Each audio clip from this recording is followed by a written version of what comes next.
Hola, estamos grabando la presentación del estado de arte de la minería de datos para la materia de inteligencia artificial y redes neuronales aplicadas a los negocios. Bueno, como habíamos conversado y habíamos tratado algunas presentaciones previas sobre los diferentes elementos que componen a las máquinas de aprendizaje, o también conocidas como Machine Learning. Habíamos revisado eh, por programación o usando R como una calculadora varias estructuras, que son estructuras de datos. Las que hemos usado son el vector, el data frame, ¿sí? Y de los cuales estamos utilizando para crear los modelos. También conversamos sobre esto que es el Development Team de Machine Learning, o cuáles son las funciones o roles que se encuentran actualmente en desarrollo o en crecimiento para los cientistas de datos. También conversamos sobre los modelos que se derivan del Machine Learning debido a los tipos de aprendizaje, o supervisado o no supervisado, con cada uno de los diferentes elementos, cuando son regresión, clasificación, clustering, detección de anomalías o asociaciones. En otro gráfico también se mostraba un nuevo elemento que se conoce como Reinforcement Learning, que no es más que un nuevo elemento de los Supervised Learning y que se utilizan en nuevas tecnologías como videojuegos, desarrollo de skills, learning tasks, global navigation o real-time decisions. Sí. En la parte del Supervised Learning hay dos algoritmos básicos que se utilizan, o es regression o es de tipo classification. Y en cambio, los no supervisados tenemos en cambio que son o clustering o de dimensión o de reducción de dimensiones. También explicamos que el Machine Learning no es nada más que una caracterización de variables de entrada que describen a un objeto y que por medio de diferentes eh, reglas de un modelo logramos identificar si este elemento es o no es lo que estamos prediciendo en la salida. Por ejemplo, en este caso tenemos un vehículo como elemento entrante, las características son extraídas como variables de entrada y lógicamente la respuesta va a ser si es un carro o no es un carro. Si fuese esto Deep Learning, este Feature Extraction ya sería parte de las capas de extracción, por eso se conoce esto como aprendizaje profundo, por el hecho de que estas capas autodescriben la caracterización de las variables. Lo que tomamos aquí en este caso es ya la imagen del vehículo, pasa por las capas de Feature Extraction y luego se procede a hacer el elemento de clasificación que me dice si es un vehículo o no es un vehículo.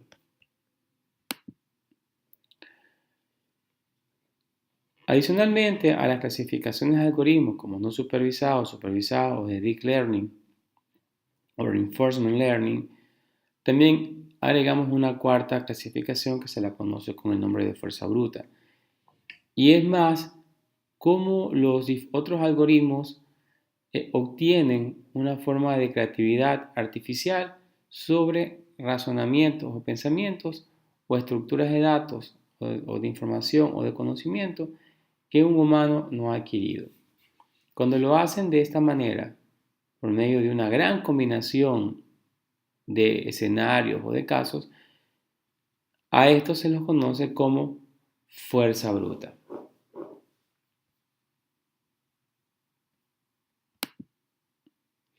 Siguiendo con el caso de los supervisados, y esto es una cosa que ya vimos en la clase, tenemos que un dataset o un data frame, lo que hemos visto en R, para que sea supervisado tiene que dividirse en dos sets de datos, los datos de train y los datos de test.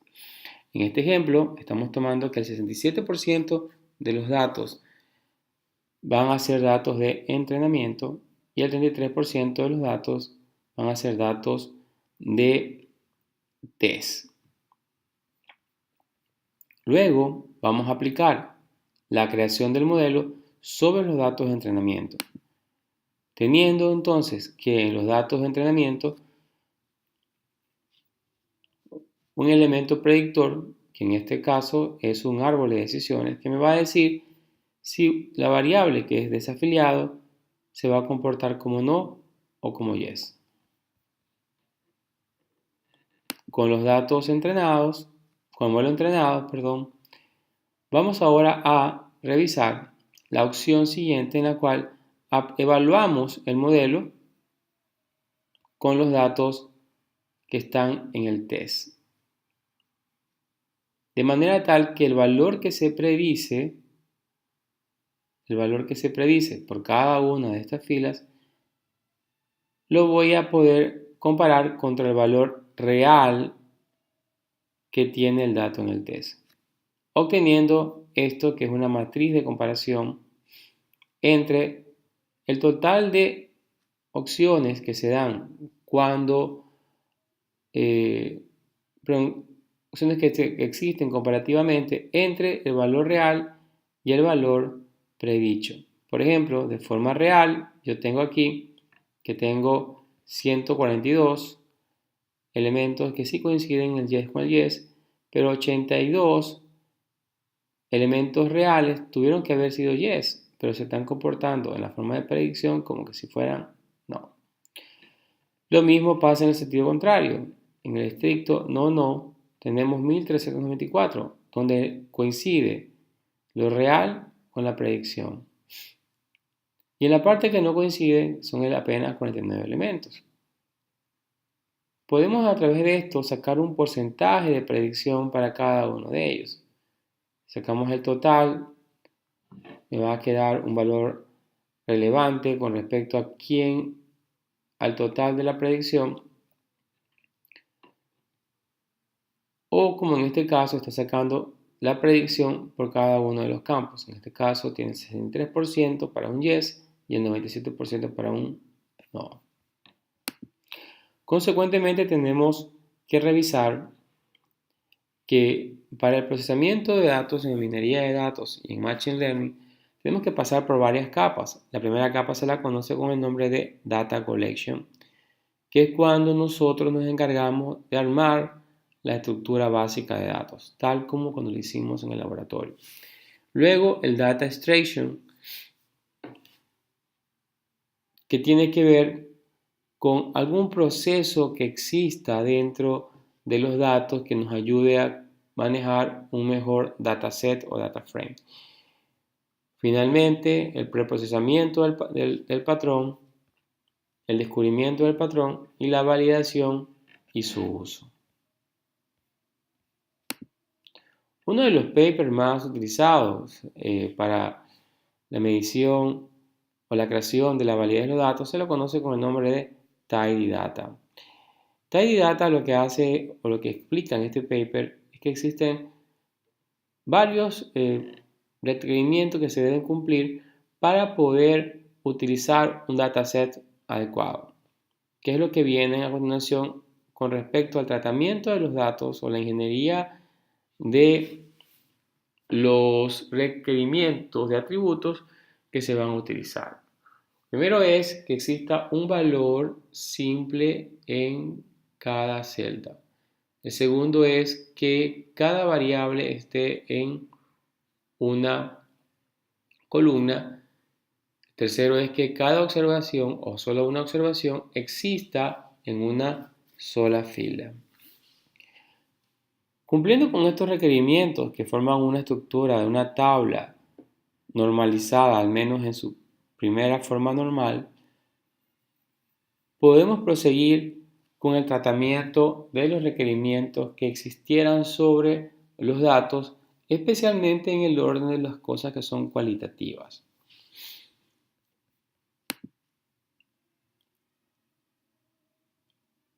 A esta área, por lo general, y más ustedes van a encontrar los detalles dentro del Developer Google Machine Learning, Se la conoce con el nombre de ingeniería de atributos. No es una cosa que existe en muchos textos, pero sin embargo Google lo facilita como parte de los cursos.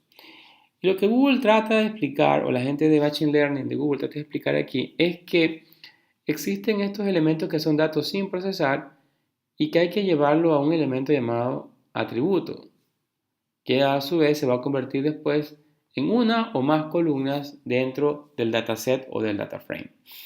En este ejemplo van a encontrar ustedes que dice House Info, que se refiere a una metadata de la información de una casa, en la cual el número de cuartos es igual a 6, el número de bedroom es igual a 3, el street name se llama Shoreline Wave y el num basement room es igual a -1. Por ingeniería de atributos, ¿qué indica aquí? Que vamos a tener un atributo que se va a llamar num room features con el valor de 6. Si ven, si fuera acá también num bedroom features con el valor de 3. En otras palabras, cada uno de estos elementos se van a convertir en un atributo. Entonces, tenemos que procurar una asignación de valores numéricos a cada uno de los diferentes datos para que se conviertan en atributos. De igual manera pasa con los strings. Por ejemplo, me encuentro con situaciones como calles, nombre de calles. ¿Sí? Y los nombres de calles aquí se presentan como una cadena de caracteres. Lo que se va a desarrollar es un vector en el cual va a existir una posición, ¿verdad?, para el nombre que le corresponda a esa calle. Por ejemplo, en este caso hemos ubicado aquí, en esta parte de acá. Cuando se nombre a esta calle, Sherwood Way, se va a poner un 1 aquí. Pero si hubiera otra calle, por ejemplo, Pacific Way, pues estaría en su posición correspondiente. De esta manera estamos asignando a cada uno de estos nombres una posición o una columna. Esto puede ser medio extenso. Por ejemplo, una ciudad que tenga 4.000 calles van a haber entonces 4.000 atributos. En otras palabras, 4.000 columnas, si todas fueran puestas dentro de una tabla. ¿Qué más nos recomiendan en esta opción? Nos recomienda que podamos armar lo que se conoce con el nombre de vocabulario. El vocabulario determina el número de objetos, definiciones o términos que tengamos que poner en las columnas. En este caso de aquí, el número de calles que se van a poner como atributos.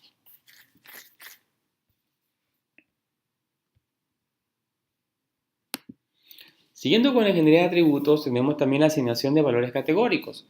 Por ejemplo, en este caso encontramos a Netherlands, Belgium, Luxemburgo. ¿Sí?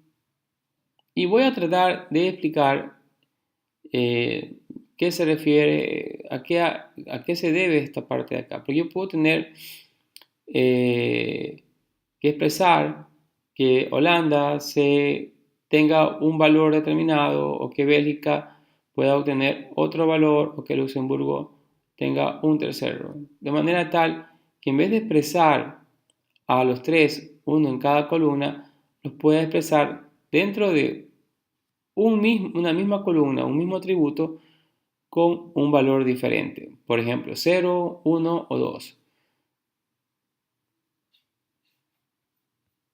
Siendo el caso, repitiendo, Lowland Countries puede ser 0 cuando sea Holanda, 1 cuando sea Bélgica y 2 cuando sea Luxemburgo.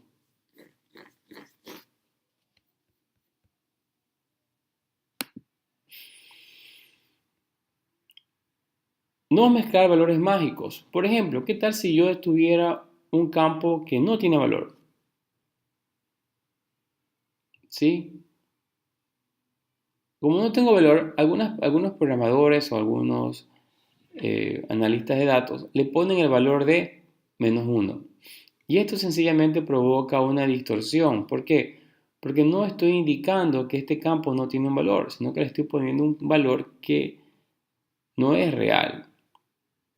Lo que se aconseja aquí es que adicionalmente al campo que se ve afectado por la inexistencia de un valor, se define un nuevo campo en el cual se indique si el campo está definido o no está definido. De manera tal que si este campo no está definido, o sea, tiene un valor de 0, no interesa el valor que tenga el quality rating. O si el campo está definido, sí interesa el valor que tenga el quality rating. ¿Sí? Siguiendo con la ingeniería de atributos, tenemos también lo que se llama el ajuste de valores de atributos. Y esto se da porque podemos encontrar valores que a lo mejor se encuentran fuera de rango o escalas que son muy grandes en comparación con otras escalas. Por ejemplo, si yo comparara el uso de cuántos kilómetros tengo versus los dólares que consumo en gasolina, pues tendría yo que tratar en escalas que van en el orden de los 300, 400 kilómetros, mientras lo que estoy gastando en gasolina puede ser apenas de 20 dólares o 30 dólares. O en otra situación, ¿cuánto es lo que yo estoy gastando en alimentación diariamente? Que puede ser 20 o 20 dólares. O versus el número de calorías que estoy ingiriendo, que puede estar alrededor de 1700, 1800, 1900 calorías. Entonces, las escalas en un caso están en orden de decenas y en otro caso están en órdenes de miles. Y esto genera una desproporción. Lo que se aconseja es tratar de normalizar, ajustar esos valores, llevarlos a escalas normalizadas por diferentes medios. Una de esas maneras es llevar a una escala de tipo scale value, cuando tengo el valor menos la media, dividido para la desviación estándar, que se lo conoce como una normalización en estadística. O también podría irme por otro tipo de escalas en el cual voy entre un valor mínimo y un máximo, en este caso puede ser de menos 3 a un 3, donde el valor mínimo sería el menos 3 y el valor máximo sería el más 3.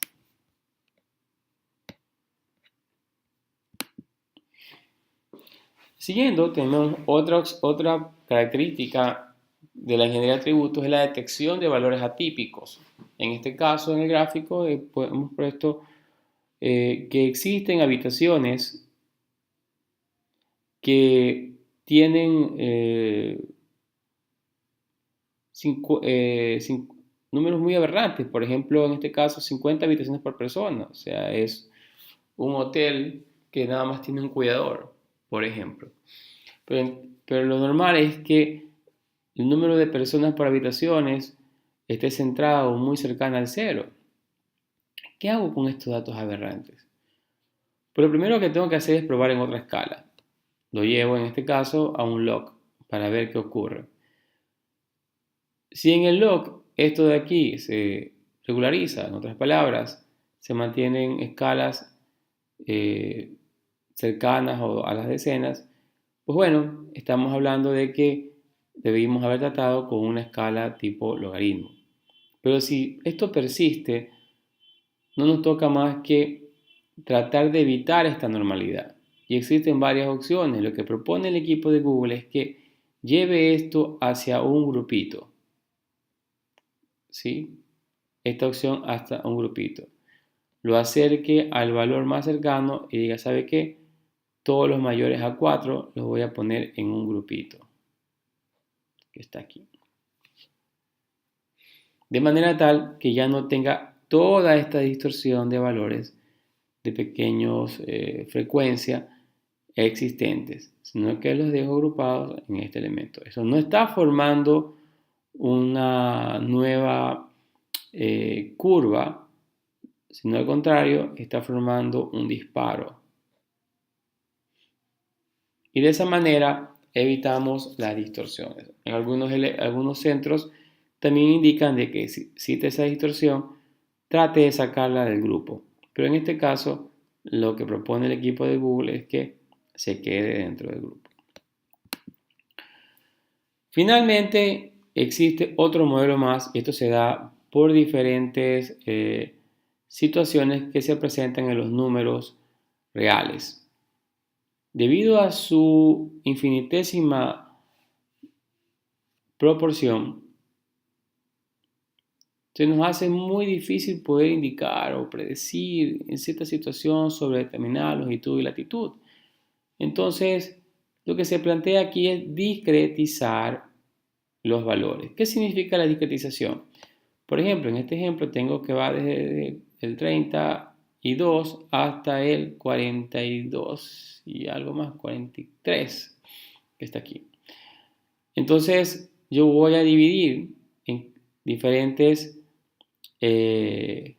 secciones a la latitud, discretizándola. Del 32 al 33, del 33 al 34, 34 al 35, 35 al 36, 36, 37, 37 al 38, 38 al 39, 39 al 40 y así consecutivamente hasta el 43. Cada una de estas posiciones se va a comportar como que si fuera un elemento dentro de un vector, ¿sí? Y lo que voy a llevar es el conteo de los puntos que se encuentran dentro de esta posición. Entonces, si existiese una casa que se encuentra en una latitud que está entre el 33 y el 34, le voy a asignar la posición de 0, 1, 0, 0, 0, 0, 0, 0, 0, 0, 0.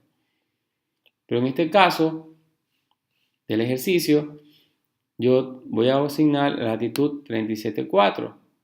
¿Qué significa eso? Que tengo que buscar, que sería ¿dónde se encontraría la discretizada? 0, 0, 0, 0, 0 y 1. Entonces aquí estaría 0, 0, 0, 0, 0. ¿Sí ven? 0, 0, 0, 0, 0, 1, 0, 0, 0, 0, 0. La discretización ubica al valor 1 en donde se encuentra el rango del valor que he asignado. Para hablar de los modelos, ya hemos conversado en el ejercicio, al momento de explicar, que existen diferentes formulaciones sobre estos. ¿Sí?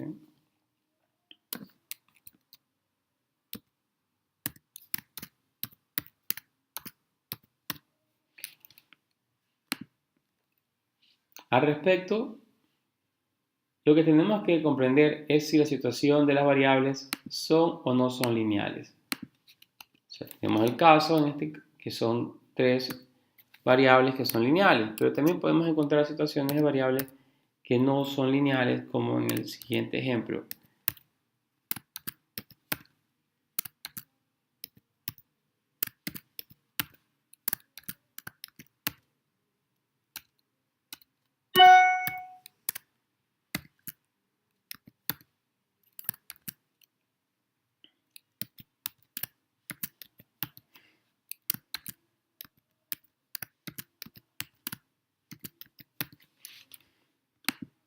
Y estas variables que están aquí, que son la multiplicación de las variables independientes, los consideramos como términos no lineales. Todas estas posibles combinaciones. U otras en las cuales yo tengo la variable elevada al cuadrado o combinaciones polinómicas de manera tal que traten de representar al modelo, tal como lo hemos visto en la práctica de la regresión lineal en R. Entonces, aquí tenemos nosotros ejemplos de apreciaciones en los cuales se pueden utilizar. Fíjense ustedes que yo tengo una expresión que difícilmente la puedo conseguir por medio de un modelo lineal. Para eso utilizo una expresión en la cual multiplico dos variables. Set x3 va a ser a x1 por x2 y este representante estará acá como una nueva variable. Y este modelo sí me permite resolver este tipo de distribución al momento de ser clasificada. La linealidad tiene sus ventajas, pero usar elementos no lineales aceleran los procesos de aprendizaje.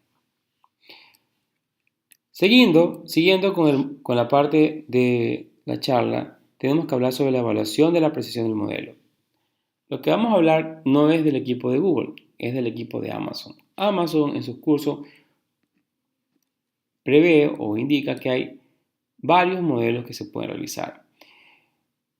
La primera opción es la que se llama como clasificación binaria. Para ser más preciso, es cuando yo tengo la selección de una opción verdadera o falsa. Por ejemplo, alguien se va a desafiliar de su servicio de telefonía. Entonces, o eso es 1 o eso es 0, o eso es verdadero o eso es falso. Ante esta situación se pueden presentar 4 diferentes escenarios. El primer escenario es que exista una verdad negativa. En el segundo escenario es que exista un falso negativo. En el tercer escenario es que exista un falso positivo. Y en el cuarto escenario es que exista una verdad positiva. Tanto la verdad negativa como la verdad positiva son elementos en los cuales coincide la predicción con el valor real. Pero en el falso negativo o el falso positivo son elementos en los que no está coincidiendo el valor de predicción con el valor de la realidad.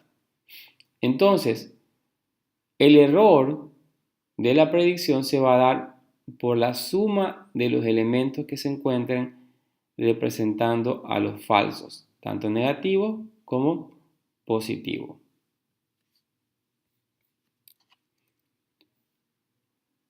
La segunda es cuando no tengo una clasificación de 2, sino que en este caso tengo una clasificación de múltiples clases.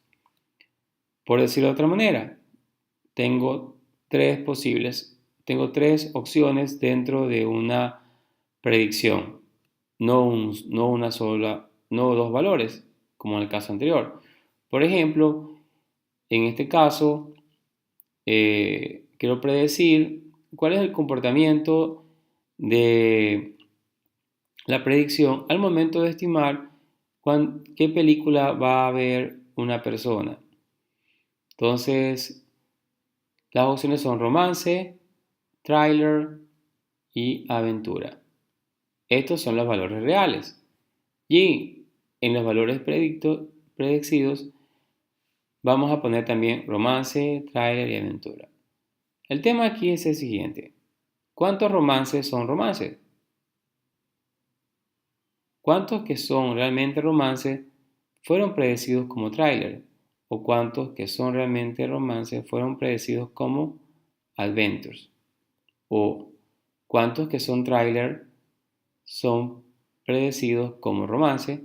¿O cuántos que son thriller son realmente predecidos como thriller? ¿O cuántos que son thriller son predecidos como aventura?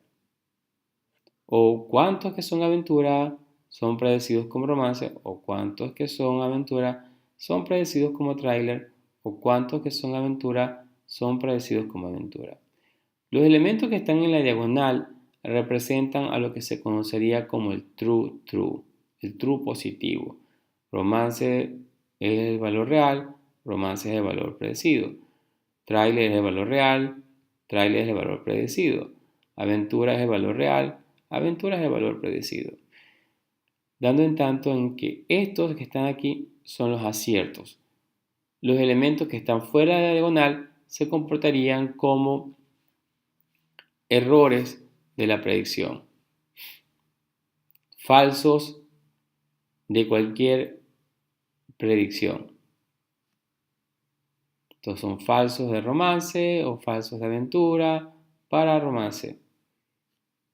Entonces, la predicción se compondrá por la suma de los valores que se encuentran correctamente predecidos sobre el total de los otros valores. A esta matriz también la conocemos con el nombre de matriz de confusión, hablando específicamente de predicciones de tipo cualitativa. La segunda tiene que ver más bien con las predicciones de tipo cuantitativa. Las predicciones de tipo cuantitativa, pues bueno, lo que tenemos aquí es los valores que se pueden encontrar sobre la distribución de su error, de los residuos. Todo esto son los residuos. ¿Qué significa esto? Que la predicción es menor que el valor real o que la predicción es mayor que el valor real. Y se comporta, en este caso, como una campana de Gauss, una distribución binomial. ¿Qué es lo que nos interesa conocer aquí? Lo que nos interesa conocer aquí es que estos elementos estén muy cercanos al cero. Tratar de reducir todos los errores lo más cercano al cero. Por eso que usted va a encontrar que la mayor cantidad de valores de esta predicción tienden a acercarse a esta línea, que es la línea del cero. Si sumásemos esta parte de aquí, se la conocería como la suma de los valores absolutos de los errores residuales entre el valor predecido y el valor real. Y si dividiéramos eso para el número de elementos, estaríamos obteniendo un error de la sumatoria de los valores absolutos residuales entre la predicción y el valor real.